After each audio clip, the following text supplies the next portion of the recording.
Welcome back. Getting close without getting too close. It's the challenge for singles looking to mingle during a pandemic. Some say it's forcing couples to take it slow. Others are worried a simple date could be a serious health and safety risk. Here to give us tips on how to find your match in the time of COVID is etiquette expert Julie Blais Comeau. Julie, great to see you. Nice to see you too. Okay, how do you have a safe first date? You know, I used to believe, like most Canadian, love trumps all. But in a pandemic time, what we have to think is that COVID trumps Cupid. So you may want to talk before you kiss. You're going to start and go maybe on chatting date. Then you're going to converse, texting. It's going to be going on to video. The dating apps are reporting that double the amount of time is spent conversing. And then you can go on to a 2-meter safe distancing date. It could be scooting along on those scooters, biking, walking, or why not a BYFBPE picnic. So bring your own food, beverage picnic. So you're going to be gradual. You're going to talk before you kiss. Oh, and a whole lot of laughing, I'm sure, because you just got to laugh through this whole thing. You gotta laugh or you might cry. Seriously. Before going on a first in-person date, Julie, how do you ask this? I feel like this is going to be the most awkward question. How do you ask if the person has symptoms or has been dating other people within 2 meters? You just do as matter of fact as possible. The same way you've been doing it with your friends, you're gradually doing it with clients and customers. I'm really looking forward to seeing you. And I just want to check in. How's your COVID status? How's that coming along for you?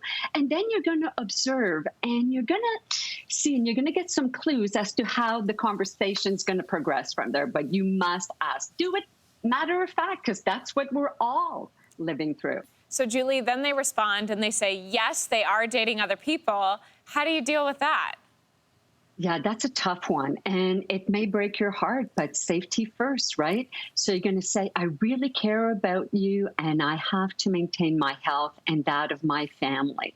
So for the time being, I really want to stick to all the guidelines. And for now, let's stick to 2 meters distancing. Let's keep it virtual. And when you're ready, maybe for something more, just let me know. For some people, this is optional. Sure, you could say, I'm going to wait till date after the pandemic. But for others who perhaps were married previously and now they are exes, maybe one of them is starting to date in person again. What do you do if there's kids involved, if you share custody of children? How do you handle the etiquette of that? You know, that's a really good question, Kelsey. What you're going to do is you're going to have that conversation one-on-one, X to X. So no children, no mates that are usually there or not. And if you're friendly terms, you're going to maybe send a text or an email or call and say, you know, I'd really like to talk about our bubbles and how they're evolving. And right now is perfect opportunity. Back to school is right around the corner. And then you're going to talk about it. You're going to say, you know, our bubbles are getting bigger and bigger. How do you expect that we keep on protecting our children? If, and you know, this can happen, you're not on friendly terms and you usually go through your lawyer, a mediator, use the same communication channels, but it has to be done one-on-one away from the children. Julie, what would you say to do if you do end up testing positive for COVID and you've had close contact during a recent encounter? What's your advice here?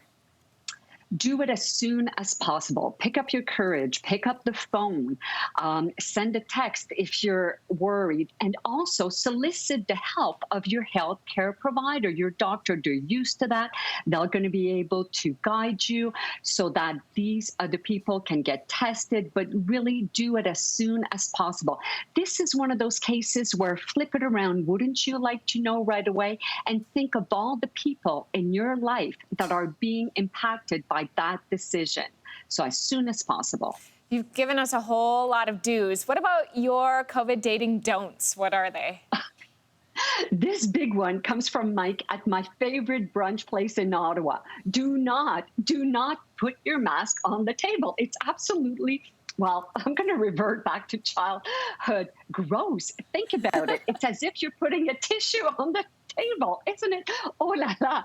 Anyways, also, if you're conversing with somebody, don't ditch that call, that text for whatever else is incoming. You also don't just want to dump after a few minutes if you're on a video call. Be sensitive to the other people. And we've talked about it on this show, Kelsey. We had a segment a few months ago. Don't ghost. Pick up your courage. So be courteous. We're all in this together. Oh, Julie, thank you so much. We all want to find love, but we want to do it the courteous way. And I appreciate your advice. Have fun dating. It's a good thing. Hey, thanks for watching. If you liked this, be sure to subscribe here, or you can check out more Your Morning videos right here.